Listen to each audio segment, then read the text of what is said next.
Hello chicas, let's do a speedrun episode. We are hoping to get a Sicilian, because Sicilian is where it's at, and we are going to go Sveshnikov if d4.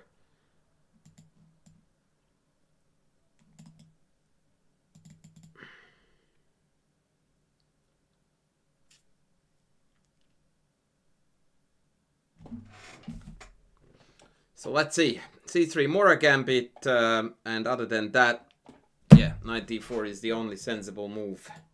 So, a strange time to pause for thinking. Okay. Sorted. Let's go e5. Now, most people on this level don't play knight d5 rather, but they take. So we take back. I wouldn't call it a mistake, but it's definitely not causing any problems whatsoever to us.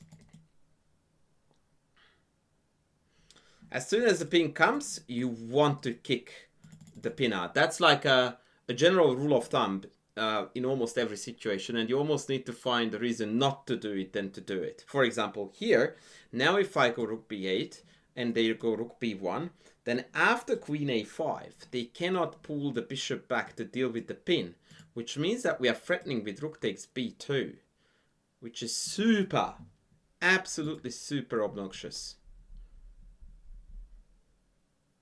Also, if they play b3 now, once again, the bishop cannot return to the defense. So the bishop now has abandoned this diagonal and to some degree this one too, or rather the ability to help out on those two avenues. Obviously, an interesting thing that a lot of people worry about in these kind of setups is that after, let's say, rook b1, queen a5, they can take, and that ruins the structure. No, it doesn't. What it does is that it gives me the two bishops and infinite control of the dark squares with my dark squared bishop, because they don't have the matching bishop. That's what that does. So I'm absolutely not worried about this the least bit. Not to mention the fact that I haven't checked, but I have a feeling that after bishop f6, I might actually have rook b2. Rook b2, queen c3, queen d2, queen takes. Yeah. But I want to demonstrate to you how harmless it is. Rather, how harmful it is for white to do this. So now they have got a game-winning threat to deal with, which is this. So no bishop move can help. Like bishop d3, rook takes b2, game over.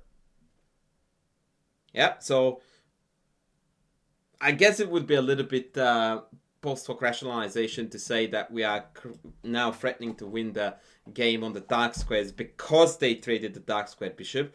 Because even without the trade, we had the exact same threat, right? Courtesy of h6. But nonetheless, one can't help but notice that in the absence of the dark squared bishop, now I have got this threat. I have bishop b4 coming. Even bishop c5 is quite annoying. And the absolutely crazy banana bishop a3 move is even on the cards. And all I did here, by the way, being very truthful to the agenda, is that I'm playing principal chess. You get pinned, you immediately go like, what do you want, bro? And you have to think like that. Like, you can't go autopilot on a move like bishop g5 and go, ooh, I must break the pin. No, you don't. On the contrary, first you need to question, is it even a good move? And actually the answer is no, it's not. Because it doesn't do anything meaningful, because after h6 they can't take, or they shouldn't really. And moving back to h4 gives free rein to black on the other side of the board. It was simply too soon. Far more logical and in the spirit of the game would have been bishop c4, denying d5, preparing the king to castle, and still keeping the bishop at home.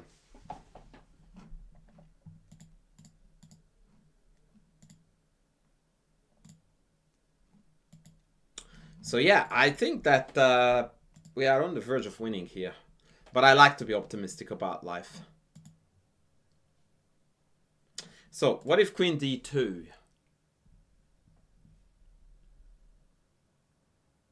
Looks like only move, right?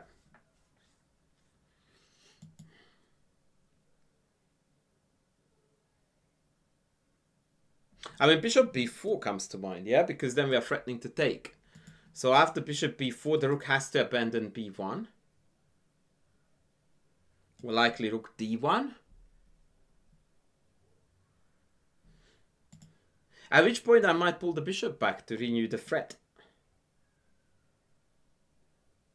Yeah, that's what I would do. Oh no, brother, come on. I wish I had the take back option.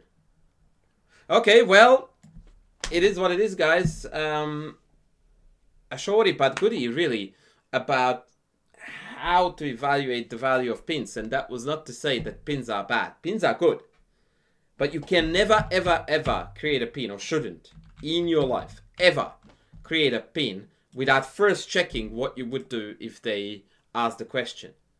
Because after bishop h4, one should sense that now certain diagonals can't be looked after by the bishop. This is completely resignable now. I guess queen d2 is the only non-tragic move.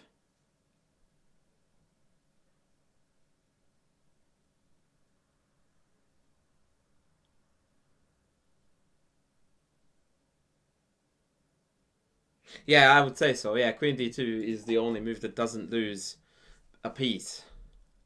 Can I go bishop a3 then? Rook a1.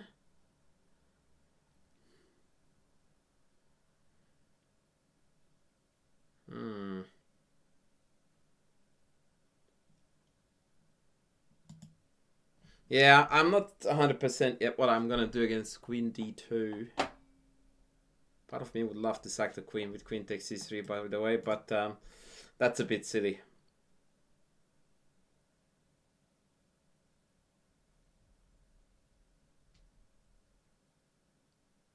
I mean, I could take knight takes. Queen takes, king has to take back, otherwise even a3 drops, and then d5 is comfortably winning.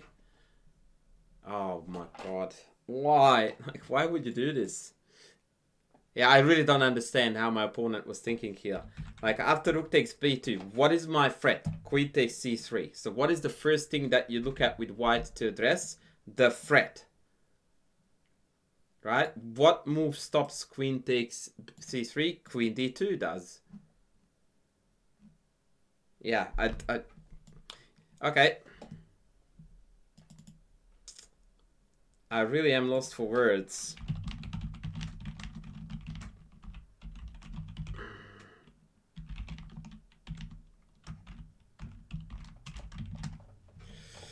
And now we are going to, of course, give a check because we do not want to give them the joy of castling.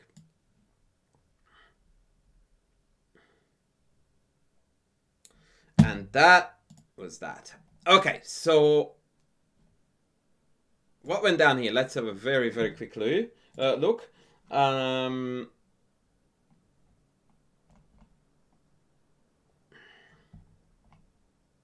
Just let me quickly check. Here we go.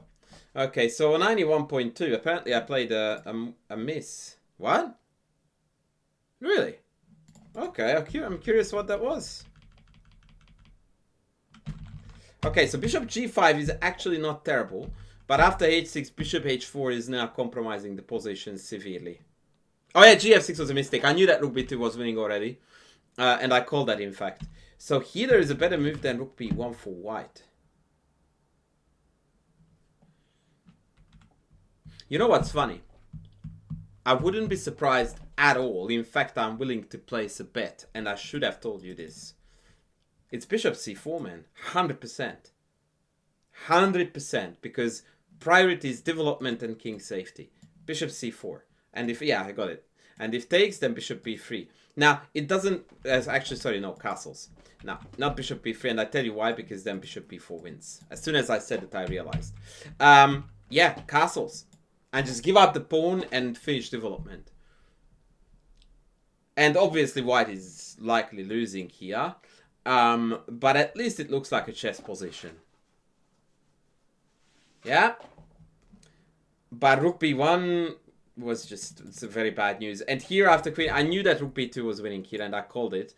But I thought that gf was going to lead to a more instructive game. Yeah, a3 was horrid. So, yeah, queen d2 was the move that I anticipated here, which is apparently an inaccuracy. So what is the move?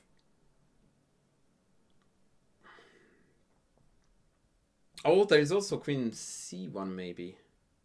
But that looks way too clumsy. No, that can't be right. What is the move here if it's not queen d2?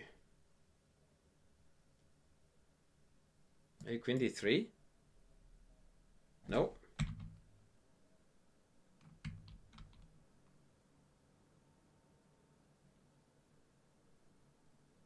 Okay, I have an idea. What it might be... No, I actually don't have an idea. I have absolutely nothing. Queen f3. Wow. Oh my god. And the idea is that after bishop b4, they have king d2. Please excuse me, chat, that I didn't see this. Holy Moses.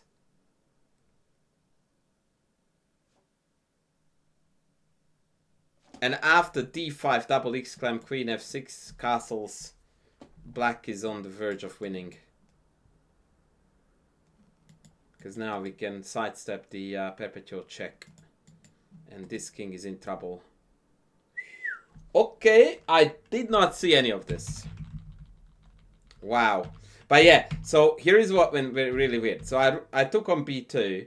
I mean, absolutely no-brainer to play queen d2, right? To defend the hanging piece. So this is where I often struggle with understanding the logic or the lack thereof in lower-rated players, that they don't seem to think along the most logical lines, which is that, okay, I missed it clearly after rook b2, queen c3. So let's calm the farm and see what is threatened, right? And the answer to that question is queen takes c3 is the threat. What move stops queen takes c3? Not a lot. It's king d2, queen d2, and queen d3. Right? And queen d3 actually keeps the knight pinned, so the rook is falling now. Therefore not playable. So it has to be queen d2. And indeed, the best I have is take, take, take. I thought that king takes would be the better move here. And then the engine wants f5. Which is a super instructive move, by the way, with the idea that if takes, then we play d5. We are going to recuperate the pawn. We are going to be up a pawn, 2 bishops, complete the winning endgame. Right. So that was it for today, ladies and gentlemen. That was a very short and sharp game. But yeah, sometimes this is how it goes in the sub-1800 regions. Sometimes very short games have quite a bit of intel still in them. And I think that we rather thoroughly discussed the issue with the pin. And once again, queen f3, bishop c4, these types of moves are what white should have considered here, instead of the pin that really did more self-harm than damage to me. Thank you very much, guys, for watching. Please don't forget to sub, to like, to... leave a comment down below. You can super thank me if you like, and I'm going to see you in the next video soon. Thanks for watching.